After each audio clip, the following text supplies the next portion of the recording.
We are live. Hey, hey. Hey Val, how you doing? What's going on, Tiffany? I'm doing good. How are you? Doing good. It's the best Tuesday of the week. It's the That's only right. Tuesday of the That's right. week. And you know why? Why is Because that? we're here together talking about some important things for educators and for parents. And if their kids tune in, they might benefit from it as well. That's right. That's right. So I know that we are approaching the end of the second 9 weeks of school. Yep. And with you being a middle school teacher, I'm sure that you have some kids in your class that might not be achieving where they should be achieving at this point in the school year. So, what are some ways, well, first of all, what are your thoughts on how parents are being made aware or how they're asking about their kids' grades up until the end of this 9 weeks? I'm curious. Yeah. So, being an educator for 18 plus years now, I love and dread this time of year. It is the time where it is the most stressful, it is the most chaotic, like on top of the grading. Like you Mm-hmm. have all this extra, you have sports coming in, like there's more sports now than before. It's just a lot. It's a lot for the kids and it's a lot for us as teachers. And so we're Yeah. trying to get grades in. We're trying to manage behavior of the students who mentally have like checked out. Exactly. And trying to reel them back in and saying, hey, it's not over. You know what I mean? Mm-mm. No. And so, in addition to just teacher and student, we Mm-hmm. also have the parent side of it because it's highly stressful for the parents too. Yeah. Um, and so, yeah, I think you could like kind of speak to that as well. You have a son. How is it for you during this time? Yeah, so being a mom of a third grader, it can be stressful as we get down towards the end of the second 9 weeks for sure. Like you mentioned, middle schoolers, third graders, the same. They are counting down the days to winter break and being at home. And so now is like where the rubber meets the road, right? Like now you get the proof of the work that they've been doing. And so I find myself checking in throughout the school year. I'm not one of those parents that just waits till the end to get the report card and then ask the questions. I'm asking questions and checking in throughout the school year. So I find it a little bit less stressful because I've had multiple touch points throughout the year. So I pretty much know what I'm going to see at the end of the 9 weeks. And so I'm curious if you have parents that you haven't heard from much this second 9 weeks and what you feel like their reaction or responses might be to the grading for report cards this time of year. I love the fact that you said as a parent you checked in all along the way. Yeah. Um, and so you are not as stressed because you kind of know where it's Yeah. going. I think the biggest thing for me as a teacher when I interact with my parents is that it's there are so many parents that wait until this time before they've, and it could be for a lot of different reasons. I'm not in any way saying that or putting blame on the parent for Mm-hmm. anything. Things come up. I have two Yeah. myself that I'm trying to navigate. But it helps so much for parents to make those touch points along the way. It helps us stay focused as teachers. Mm-hmm. It helps us stay aware of the kids' progress even more, and it holds the kid accountable Yeah. I like what you at the said same about time. there's no blame.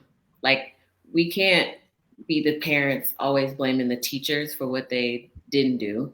And then the teachers can't always blame the parents for what they're not doing. Because when you get into the finger pointing business, nobody's problem solving. We're just trying to assign blame, and that doesn't solve problems. So taking that step back, like you just said, realizing that parents are busy, and then, as a teacher, you're busy. Somebody might have 3 kids at home. You have 25, 27, maybe 30 kids in a class. So if I wait all the way to the Right. end of the term to ask questions, that's kind of too late, don't you think? It is too late. And I think that from both sides, taking that perspective with my kids and with my students, the more often you make that initial contact, the more likely the parent is to initiate. I mean, the teacher is going to initiate further contact with the parent. It's building that relationship. Like it's cultivating that community of support around the kid. And so the earlier you make the contact, the better, because you just have longer to build that relationship with the parent. At the beginning of the school year, I know that there's no malice intent on either side. Yeah. Because we just met each other. So, exactly. We have time to develop this relationship and be on the same page from the beginning. Those are the ideal situations to have. Yeah. So when you said you think parents should contact and reach out, what ways is it best for you that parents reach out? Email, stop and talk to you at school, schedule a conference with you in person? What are some of the best ways that they can, for you, reach out? So from the teacher, of course, it always depends. But I personally tell them to email me first.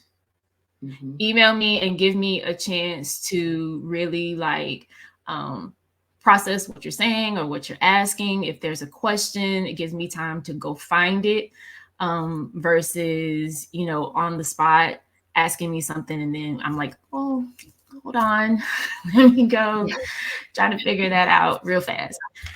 I know I had a parent who showed up to the school last week and they wanted a conference. Like they want to set up a conference. They showed up to the school to schedule a conference with me. I'm in the middle of class. Like I'm in the middle of being responsible for a group of kids. So, I understand. And I love the fact that the parent is concerned and trying to be involved and all of that. But it's just timing. I think a lot of people are not really aware that like a teacher's time during the day is so rigid and scheduled like to the minute that there is hardly any flexibility. Yeah. So definitely. So it sounds like with that parent coming up that day, wanting to have a conference that day, that was a pretty hot topic she wanted to discuss, right? Yes. Her son it wasn't even bad. Like it wasn't a situation where the kid was in trouble. The kid's grade wasn't even that bad, like nothing to be crazy concerned about, but just, I think when I talked to the parents on the phone, when I got a chance to call them, they didn't have email. Like coming to the school was kind of their only way to get in touch with somebody, So I understood. So, but we rescheduled it and all is well. Yeah, because I'm thinking if you come to the school and you're wanting to talk right now, your emotions are probably super heightened.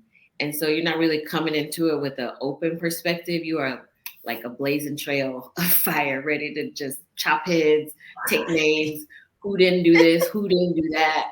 And so you're not really open to hear what, the other party has to say. So if you wait too late, not only are you crunched for time because the teachers are busy, but then you also come locked and loaded, ready to explode and not being very receptive and open to what plan the teacher might have in place or what reasons maybe for grades not being, where they are. And I hear a lot My brother actually teaches middle school, and I hear a lot about, now grades are put into the online system so parents can check their child's grades anytime. And that's another little kind of point of frustration that I'm hearing from other teachers too. Is like the grades are there. It's not the days when teachers had their grade book and they were the only ones who could see it. Like now it's out there for everybody, for the parents to see all throughout the year. So it shouldn't really be any surprise at the end of the term as far as grades go. Yeah, I mean, yeah, I look at it like in our time right now, we have so much available to us in our hand, in our phone. Like there is literally an app for everything. And so there's an app for you to look at your kids' grades while you're out and about doing whatever you want to do. You can set it up to get notifications for anytime the teacher puts a grade in and get it in real time. So yeah, there's so much more available to parents to stay connected and to stay involved. And the schools that I've been at have done a pretty good job of keeping the parents informed on how they can do that. So we bring in parents to talk about how to set up the app on their phone. We just did a parent night where the kids actually taught the parents what they were learning in class. So like schools are trying, they're trying to do a lot, but we really need parents to open up to us, tell us what they need, tell us what they want, tell us what could be better. Like what has been your experience from the parent side as far as the school communicating with you, and what do you feel like is the best mode of communication from the school? So I like the apps. Like my son's school uses the Remind app. They also use Band. So that'll be like where they communicate different activities that might be coming up, because the schools, it seems like every year more and more activities get piled on to the school calendar, and it's hard to keep up with everything, quite honestly. So I like the apps because that's a notification I can set up to come directly to my phone. My son's school doesn't upload grades online, so I don't access them that way. But again, I'm that person that's checking in probably every couple of weeks. I want to have an update. I want to see some type of work sample, and I'm nice about it. I don't go in like, give me what I'm asking for. But I took that time at the beginning to establish the relationship with the teacher, so they can get to know me and get to know, as they get to know Uriah too, and then I can get to know them as well. I know she has kids. I know one just went off to college, so I'll ask about that too, because any parent who just had a child leave to go off to college, part of your mind is with them at school, right? You can't separate yourself. Absolutely. You don't walk into the school building and take off your parent hat. You're always the parent. So, just getting to know them in those ways helps me be a little bit more understanding if I don't get a response right away, or if it takes a day before I hear back, or 2 days before I hear back, or if I have to send a follow-up email to get a response, because I understand it's hectic. Things are busy. And while it's super important to me, and I feel like it should be super important to them, that time aspect that you talked about before is very important. So I think that perspective taking is almost the cure-all to this kind of back and forth.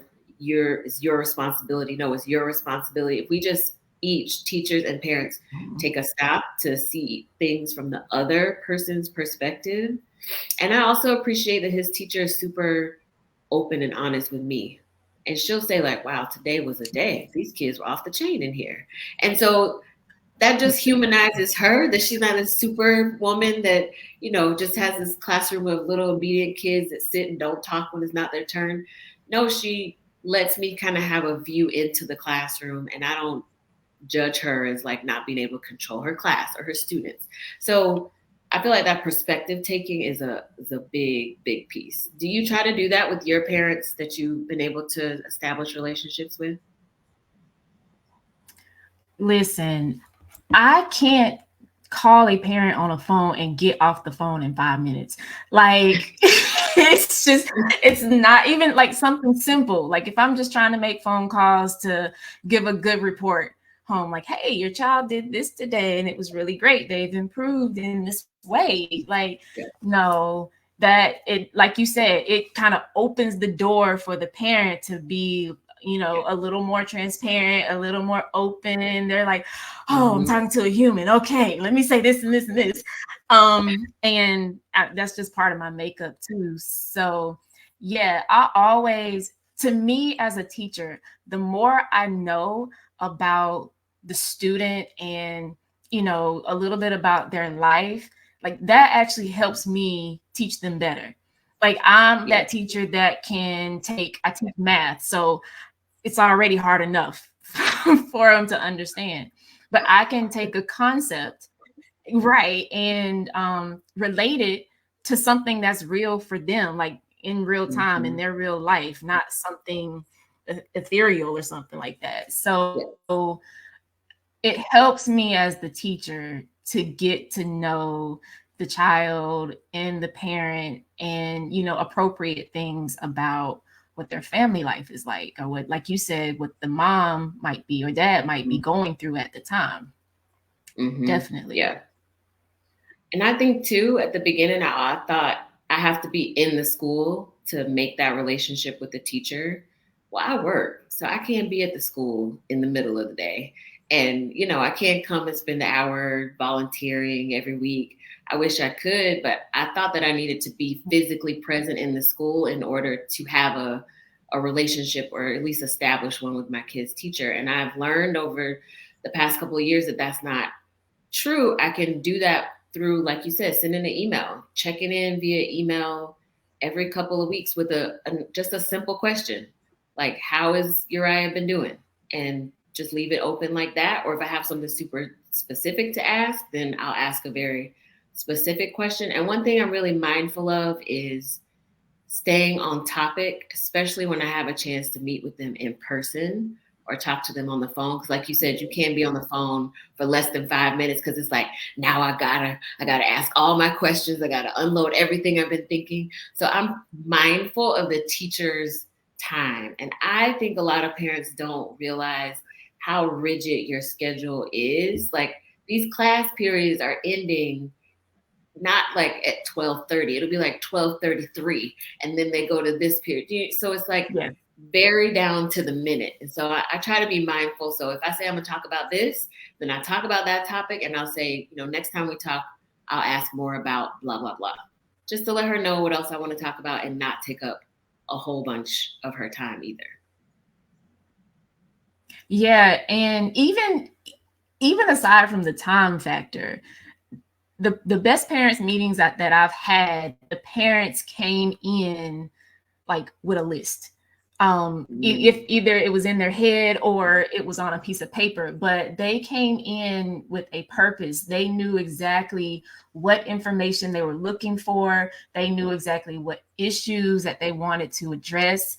And it just made things flow like so much smoother and so much easier. And then if you want to like put a cherry on top of it, like, tell me what you want to talk about before we get there. So I can be prepared on my end too. Yes, preparation helps a lot, right? Yeah.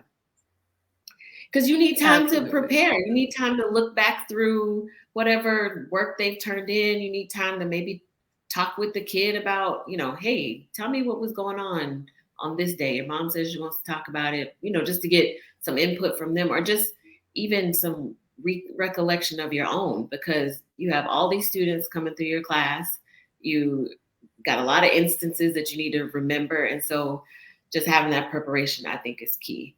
I wanted to ask you about parent-teacher conferences, because I've talked to some other mom friends and they feel like, that parent-teacher conference is good enough. I talked with the teacher that one time during that 9 weeks, and that's good enough. What do you think? I think there definitely needs to be a beginning touch point of in-person. And usually the schools at the beginning of the year will have their open houses. And that's just a great time to show the teacher that you are an involved parent, that you do care about your child's education and how they're doing in school, and want to establish a relationship, like you said earlier, Tiffany. But I do not think that it is enough.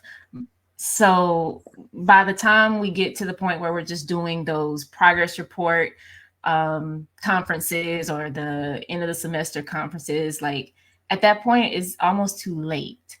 So I suggest, do those touch points along the way. Find a little, small window of time where you can shoot an email real quick, just like you said. So how is my child doing right now? Yeah. Is there anything that I need to be made aware of? Is another good question. If it's not something specific, just to show you're checking in. Like I said, for me as a teacher, it gives me a focus. Like, oh, if I hadn't thought about this child in a couple of days, okay, let me reflect. Let me put my mind back on them.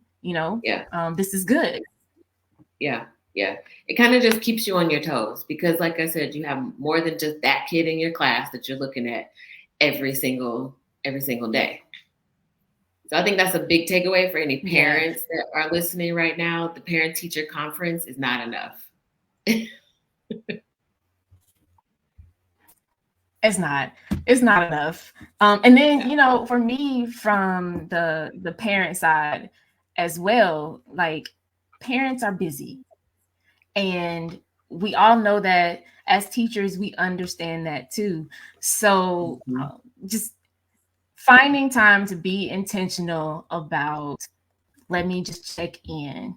If we can check in on social media, on Facebook, on Instagram, if we got time to go check somebody's post real quick, we got time to post an email to these teachers and let them know we care about our child. I mean, and I'm saying that from the parent perspective, because there was a time when I wasn't so great at that, and I had to learn that I got to do better as the parent. Yeah, and I think sometimes as the parent, we feel like if there is an issue, the teacher is going to reach out to us. The teacher is going to be the one to initiate the conversation. So no news is good news. So if I haven't heard from the teacher, then everything must be, on par with where it should be. And that's not always the case. Nah, it's not always the case. When we think about kids in a class, I think the general public really does not understand how many kids are in the room and how small the room is. Mm-hmm. So, like, I've been in places where I've had over 30 students at one time. I've been in places, where there were close to 30, and then I had 6 classes of those 30 kids that I had to teach throughout the day. Like, it is a lot. And like we said, at the same time, we know there are parents who, you have more than 1 or 2 or maybe more than 3 kids at the house. Those two situations are really not that different. Yeah. When it comes to stress level, when it comes to being intentional, when it comes to making sure you're aware of, like, it's management and it's stressful. So I think, Tiffany, if parents and teachers had, like you said, a wider perspective, like if they could peek into what it's like on the other side, then I think that we would find we're more connected in the situation and similar than we are different and apart. Yeah, I think that for sure. And I feel like in order to do that, in order to have that perspective taking, both sides have to open up and just be a little bit more vulnerable and honest with each other. Like, hey, at home, this is what's going on. Like, it's nuts. When the time we get in the house, then it's, you got this practice, you have this meeting, you got homework for hours, got to make dinner, trying to separate kids, siblings that might be arguing. It's a whole thing until they get into the bed. And so then on the teacher side, like, wow, was it a full moon last night? Because everybody was just losing their minds today. Like, this was the first day of school. and they forgot all the rules of the classroom. So most of my day was, what are you doing? Why are you doing that? Correcting behavior. And so when you do have the chance to talk with your kid's teacher, just being open and honest that everything at home isn't perfect on schedule or, goes the way that it should. And so I think if one person opens up, then hopefully the other party would open up too. And that leads to more authentic conversation and then could foster more meaningful relationships. Right, exactly. And so then what do you think would be like some tips or strategies that parents can use to help with that? So definitely sending that email to make that initial contact with teachers. You can't show up in the school, then like you said, sending that email that's the easiest thing to do, to check in, ask a question, put a reminder in your phone. Every 2 weeks, I'm going to email the teacher. You can ask the same question, I think, unless you have something very specific to ask about. You can just ask the same question every 2 weeks. How's it going? That's How good. is my child doing in class? How's their behavior? Simple question can lead to a simple answer or an invitation to come in and talk in more detail about something that's actually going on. And then, now being post pandemic, that virtual touch point is easy as well. Like, let's just get on Zoom, let's FaceTime if we feel like we need to have that face to face conversation. I think is always a good option too. And then always just being considerate. I think you just have to be considerate. Everybody is crazy busy. So if you can send that email, get that reminder for yourself, use a virtual option if you can't make it in person, and then just being considerate, I think those things go a really long way to make the teachers feel valued and appreciated and manage their time a little bit better. And what about for you? What do you feel like I agree. I love all of those. And from the teacher side, definitely, like, don't be afraid to reach out. Like, you know your child better than pretty much anybody else. So you take that step. If you haven't heard from the teacher, then just go ahead and take the initiative and shoot that email and say, hey, just wanted to check on my child's progress or their behavior. Like you said, just reach out. And I think another thing is patience. I think we don't practice enough patience when we are dealing with just people, but we want people to be patient with us. So understanding that there are things to be aware of on both sides, I think patience is one of the keys from parents and from teachers. Teachers understand that, this is their child's life right now. Their kid is going through school and they want them to be successful. So have patience with them from that aspect. Teachers, parents, same thing. Most teachers are good teachers. They really are. And they really do want the best for their kids. Social media and society has a way of hyping up the bad and making it seem like that's everybody. And it's really not. So just having patience, knowing that the teachers that have all this stuff on their plate as well. And then the last thing I would say is make the student accountable for what they have to do that's appropriate for their age level. I have a lot of conversations with my students about their grades right now, but all along the way, I've been telling them week by week, every 2 days, hey, this is what's coming up. Have you done this? Have you done that? If we have extra time in class, hey, did you finish that assignment? Like, teachers are literally doing this with the kids. And then you still have those kids who have zeros for not completing work. Like, I think parents need to understand that and, put some fire and some desire into their kids. Fire and desire. That's a good takeaway. Fire and desire in those kids. I love it. And I love what you said about teachers, that there are more good teachers out there than not. And I feel the same way about parents. No parent sends their kid to school not wanting them to learn. No parent sends their kid to school to just, waste their time. They all want the best. They might just not know how to engage with the teacher to make the best happen for their kid. But I definitely think involving the child as well in some of these conversations that parents are having with teachers, so the kid knows, hey, we're all in this together and we all on the same page. We're all getting the same information at the same time. So it's on you to show up and do what you need to do. And then the teacher and the parent work together to hold the student accountable too. That's really good. Yeah. Right. Right. Love it. Yeah, good stuff, Tiffany. I love this. Love it. I hope it helps somebody out there who's watching. And at the start of the third 9 weeks, send that email, check in with the teachers, schedule a conference if you feel like you need to, put that reminder on your phone. So start off the third 9 weeks in a better place than maybe you started off the past first and second 9 weeks. So I think we gave some good tips and strategies too, and some reminders for people who maybe just, kind of floating along through the school year. Got to always stay engaged. That's for sure.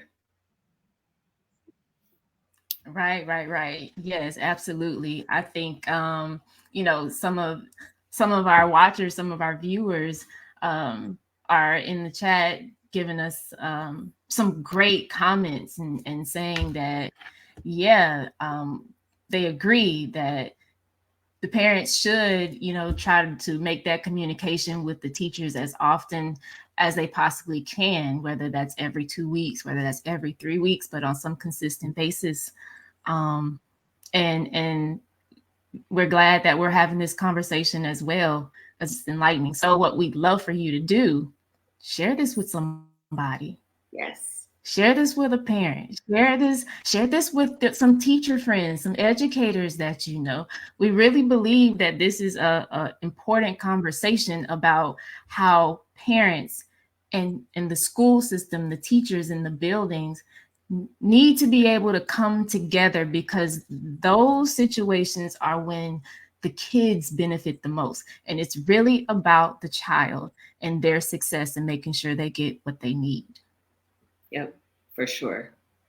So I see Melissa in the chat asking about resources for what resources do you both provide to help teachers and parents. So I know on my side, I have a consulting business, Our Words Matter. And so I really focus on that engagement piece between parents and teachers and helping parents feel more comfortable engaging with their child's teachers. And then on the flip side, helping teachers understand their role in it as well and establishing those good relationships too. So that's one of the resources that I'm providing. And I know you have yours as well, Valerie.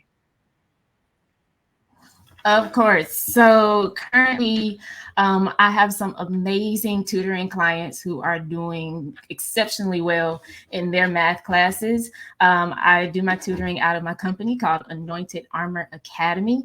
And so I've just found that I'm able to show the kids how to understand the math and gain confidence in messing up, making mistakes, and fighting through them until they reach and achieve what they're trying to achieve. So yes, definitely hit me up if that's something that you're interested in. Yeah, for sure. And I will post my website link in the comments on this video right after we end our live session, so that everybody can reach out and see what the resources are and just book a consultation with me and see how I can help. I'd be happy to do it. Same. Awesome. Same. So, yes, good stuff. Does anybody want more of this? Anybody like to see Tiffany and I do this again? What would you like us to discuss? What are some issues that you feel like can be addressed or need to be addressed in the school system with the parents? We'd love to know. That's right, we would. And I am hoping that next week when we chat again on Tuesday, we will have another great discussion to help just open up, perspectives. We're going to talk about some different topics next week, all still related to education. And I think it'll be beneficial to everybody. So make sure you tune in next Tuesday, 9 p.m. for another Facebook Live. And Valerie and I are going to go in depth on another, I think, important educational topic as well. And it relates a lot to that, the social influences, the home influences, all on how a child experiences their educational career. And that's going to be, I think, really great. Absolutely. Well, my friend, we're going to sign off here. I love the participation from our viewers. We really appreciate that. Please keep the comments coming. Again, share this with somebody. Follow our pages on Facebook. And I also have a page on YouTube, Anointed Armor Academy.